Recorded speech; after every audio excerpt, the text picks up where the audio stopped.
내가 아는 가장 위험한 사람. 서전 씨는 평범한 대표가 아닙니다. 대표님 집이요? 예, 갈 곳 생길 때까지만 있으십시오. 저는 여러분들의 공부를 가르쳐줄 가정교사예요.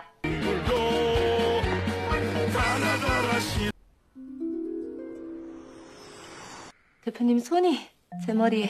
그때 헤어졌던 오빠인데 이 오빠도 이름이 현우였어요.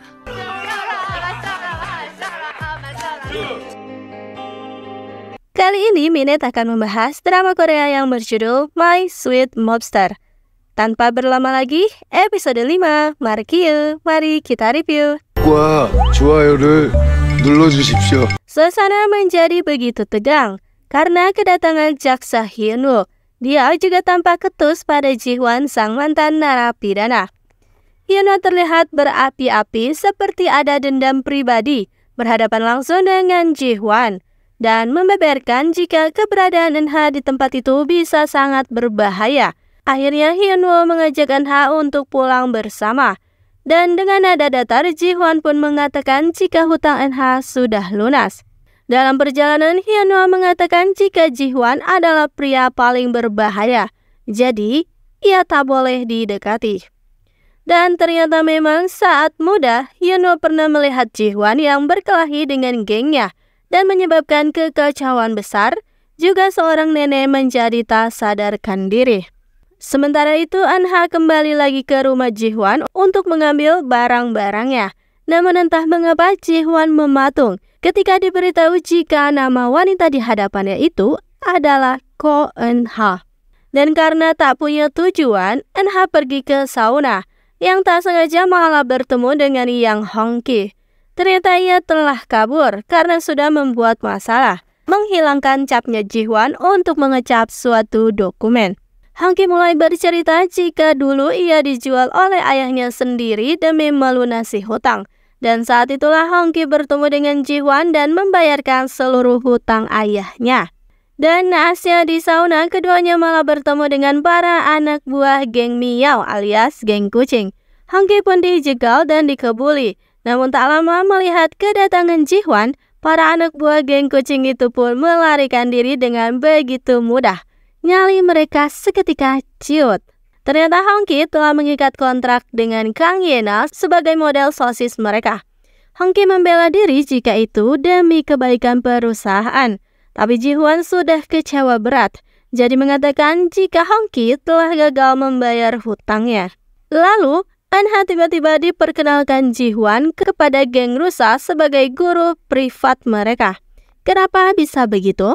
Ternyata tadi, di luar, Ji-hwan marah-marah pada Eun-ha. Kenapa wanita itu sama sekali tak takut berhadapan dengan para gangster tadi? Jadi Ji-hwan mengajak Eun-ha untuk tinggal di rumahnya. Dan agar tak tinggal secara gratis, disepakati jika Eun-ha akan menjadi guru privat bagi para geng resah haus itu. Jisoo adalah yang paling lantang menentang hal itu. Ia bahkan membayangkan akan bernyanyi bersama dengan tikus kecil alias Eun-ha. Eun-ha memberitahukan Miho jika ia akan tinggal dan bekerja di rumah So Ji-hwan dan meminta Il-yong untuk mengambil barang-barangnya. Tak lama sekali lagi Miho terpana pada Il-yong. Miho pun memperingati agar para pria itu untuk tak macam-macam dengan Eun-ha. Jadi untuk berjaga-jaga, Minho meminta alamat lengkap juga nomor ponselnya Il-yong. Dan karena merasa sudah dibuang, Yang Hong-ki pun bertingkah. Jisoo protes pada Ji-hwan sang bos besar karena Hong-ki harusnya diberi penghargaan sudah mendapatkan kontrak dengan Kang Ye-na agar mereka menjadi perusahaan daging nomor 1. Terlebih tikus kecil itu kini harus menjadi guru mereka. Tapi Ji-hwan menyadarkan mereka karena sejak awal tujuan mereka membangun perusahaan rusa haus bukanlah untuk menjadi nomor 1. Karena bagaimanapun mereka yang seorang mantan narapidana akan selalu dipandang sebelah mata. Dan pertengkaran itu pun ternyata dilihat dan didengar oleh Eun-ha. Sementara itu, Ko Yang-hee mendapat laporan jika Ji-hwan mempertahankan gadis konten kreator itu, karena Ji-hwan terlihat menjaga seorang gadis. Kamar Ji-hwan dan Eun-ha ternyata bersebelahan. Ketika sedang berbincang ringan, tiba-tiba ada serangga yang menempel di wajah Eun-ha. Ji-hwan pun membantu mengambilkannya.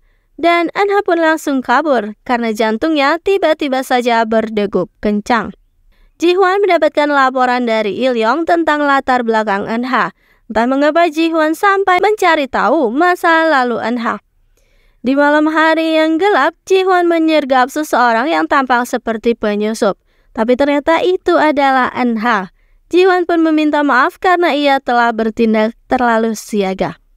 Dalam perjalanan kembali ke kamar, Anha bercerita jika lingkungan ini adalah kenangan indah baginya dan bercerita juga tentang Hyuna Oppa pada Ji-hwan. Esok harinya, tiba-tiba tangan Ji-hwan mengelus rambut Anha yang sedang tersenyum manis. Ji-hwan pun kaget sendiri kenapa tangannya melakukan seperti itu. Ji-hwan dan yang lainnya akan membuatkan pesta penyambutan untuk Anha nanti malam. Dan karena kontraknya sah, mau tak mau Ji-hwan melanjutkan kerjasama dengan Kang Yena. Dan terkuak jika sebetulnya Ji-hwan juga ingat pada Kang Yena yang hutangnya dibebaskan dulu itu. Anha dan jaksa Hyunwoo bertemu. Anha pun melongo karena semua ciri-ciri Hyuna Oppa ada pada diri jaksa Hyunwoo. Anha langsung memberitahukan alasan pertemuan ini dan menceritakan segalanya tentang Hyunwoo Oppa pada jaksa Hyunwoo. Dan kini tibalah waktu pesta penyambutan. Geng rusa haus sibuk menghias rumah di sana-sini.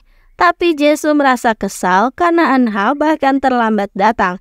Dan tak lama Anha datang dan membawa Yang Hongki yang sudah menyudahi petualangan amarahnya. Anha mulai memperkenalkan diri dan dengan polosnya menyebutkan hal-hal yang ia benci. Dan kesemuanya itu adalah hal yang ada di diri geng rusa itu sendiri. Benar-benar tak ada takutnya. Jisoo si sumbu pendek pun marah-marah. Dan selanjutnya mereka pun melakukan permainan dan yang kalah akan minum arak. Tapi selalu saja Jisoo yang kalah hingga ujungnya dialah yang mabuk berat. Sedangkan Ji-hwan tak berhenti tersenyum sepanjang acara melihat Anha yang bersukacita di tempat itu. Ji-hwan menyusul Anha yang sedang mabuk di taman. Dan tiba-tiba saja Anha memegang pipinya dan secara spontan mencium Ji-hwan. Ji-hwan pun kaget, tubuhnya seketika kaku. Dan episode 5 pun berakhir dengan Anha yang tertidur di pelukan Ji-hwan.